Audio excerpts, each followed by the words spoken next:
മറ്റൊരു സബ്ജക്റ്റുമായിട്ട് ബന്ധപ്പെട്ടേക്ക് സംസാരിക്കണം എന്നുണ്ടായിരുന്നു. അതായത് കോസ്മെറ്റിക് പ്രൊഡക്റ്റ് അല്ല, കോസ്മെറ്റിക് ഹോസ്പിറ്റൽ എന്ന് പറഞ്ഞിട്ടൊരു ഹോസ്പിറ്റൽ, ഒരു ലേഡി അവർ ജീവന് വേണ്ടിയിട്ട് ഇപ്പം എന്താ പറയുക, ജീവന് വേണ്ടിയിട്ട് അവർ കഷ്ടപ്പെടുകയാണ്, ജീവൻ നിലനിർത്താൻ വേണ്ടിയിട്ട് അവർ കഷ്ടപ്പെടുകയാണ്. അവരുടെ അവസ്ഥ എന്താണ് ന്യൂസ് കണ്ടിരുന്നു.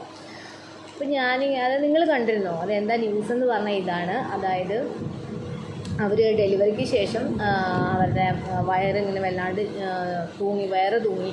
അപ്പോൾ അവരിത് കുറയ്ക്കാൻ വേണ്ടിയിട്ട് കുറേ എക്സസൈസും അല്ലെങ്കിൽ ഡയറ്റൊക്കെ ചെയ്തിട്ട് ശരിയായില്ല. അപ്പോൾ അവരിങ്ങനൊരു അവരെ വർക്ക് ചെയ്യുന്ന സ്ഥലത്തിൻ്റെ അടുത്ത് തന്നെ കോസ്മെറ്റിക് ഹോസ്പിറ്റൽ എന്ന് പറഞ്ഞ ഹോസ്പിറ്റലിനെ കുറിച്ച് അവരറിയും. അങ്ങനെ ആ ഹോസ്പിറ്റലിൽ പോയപ്പോൾ അവർ വളരെ പ്രൊഫഷണലായിട്ട് അവർ സംസാരിക്കുകയാണ്.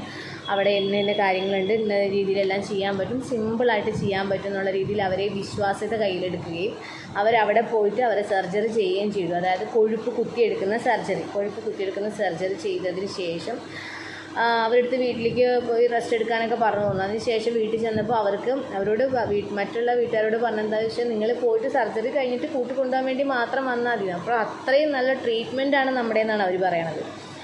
അതിനുശേഷം അവർ പോയി അവിടെ ചെന്ന് സർജറി കഴിഞ്ഞിട്ട് അവർക്ക് ശരീരത്തിന് വയ്യായ്ക വരികയും അവരെ വിളിച്ചപ്പോൾ അവർ ഞായറാഴ്ച കഴിഞ്ഞ് തിങ്കളാഴ്ച വരാൻ പറഞ്ഞത്. അതായത് തങ്ങൾ ചെയ്യുന്ന ഒരു സർജറിയിൽ എന്തെങ്കിലും ഒരു പാകപ്പിഴ തോന്നി അവർ നമ്മളെ ഇൻഫോം ചെയ്ത് കഴിഞ്ഞാൽ എത്രയും പെട്ടെന്ന് തന്നെ മറ്റൊരു സൊല്യൂഷൻ എന്താണെന്ന് കാണുന്നതിന് പകരം തിങ്കളാഴ്ച വന്നാൽ മതി എന്നാണ് അവരോട് പറഞ്ഞത്. അങ്ങനെ തിങ്കളാഴ്ച അവർ ചെല്ലുകയും പിന്നീട് അവരുടെ ശരീരത്തിന് വിരലുകളുടെ ഭാഗങ്ങൾ കരിഞ്ഞ പോലെ അവസാനം വിരലുകൾ അവർക്ക് കട്ട് ചെയ്ത് കളയേണ്ടി വരികയൊക്കെ ചെയ്തു. അപ്പം നമ്മളിതൊക്കെ അറിഞ്ഞിരിക്കണം. അതായത് നമ്മളെ സ്ത്രീകളെ സംബന്ധിച്ച് ഡെലിവറി കഴിഞ്ഞിട്ട് ഇതേപോലെ തന്നെ നമുക്ക് തടി വയ്ക്കുക, അങ്ങനത്തെ കുറേ നമുക്ക് കുറേ കോംപ്ലക്സുകളൊക്കെ വരും. നമ്മുടെ പഴയ ആ ഒരു കാലത്തിൽ നിന്ന് വളരെ വ്യത്യസ്തമായി വരുമ്പോൾ നമുക്ക് ആ പഴയ കാലത്തേക്ക് തിരിച്ചു പോകാൻ വേണ്ടിയിട്ട് നമ്മൾ പല സൊല്യൂഷൻസും നോക്കും.